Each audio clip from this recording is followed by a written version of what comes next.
So on this dehumidifier, here's the problem. It drips water under certain atmospheric conditions. Even though we are inside a building, and this is another building below us, a room below us, with I'm standing on 12 inches of insulated foam. It's a freezer.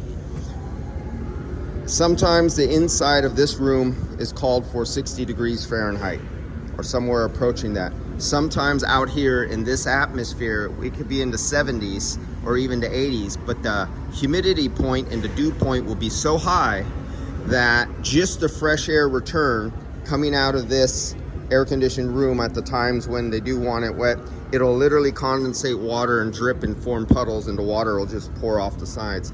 So the return needs to be insulated. This is the air box. There's a filter in here, MERV 11 filter inside here. But the box construction itself, as you look at it, everything has duct sealant on it. Even before these collars were put together, duct sealant was put on before, and then it was slipped over.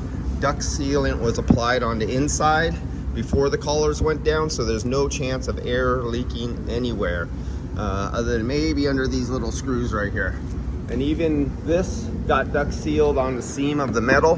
Before it went together, a little duct sealant went into the groove, and then it was put together and is duct sealed from the inside.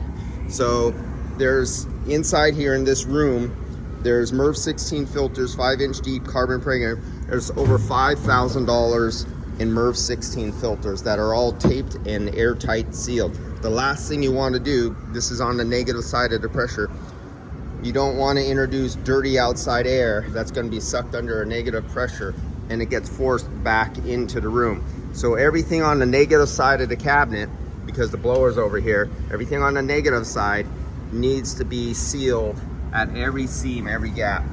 Everything from here, where is it at? Somewhere right around here, the cold coils that are in here, the whole side, the outer side of this cabinet sweats in some of these areas, and they drip, and this literally will fill up with water inside from air leaking in through cracks on the cabinet. So we seal all the cracks and insulate everything so the water just doesn't pour down on top of the air handler and drip down into the rooms or down below.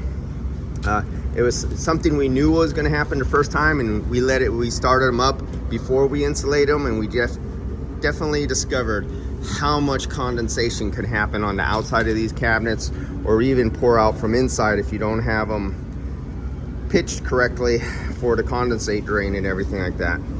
All right, back to work we go. This is today's industrial job site, and those are the other ones we installed before, and this is the recent one we're putting in right now.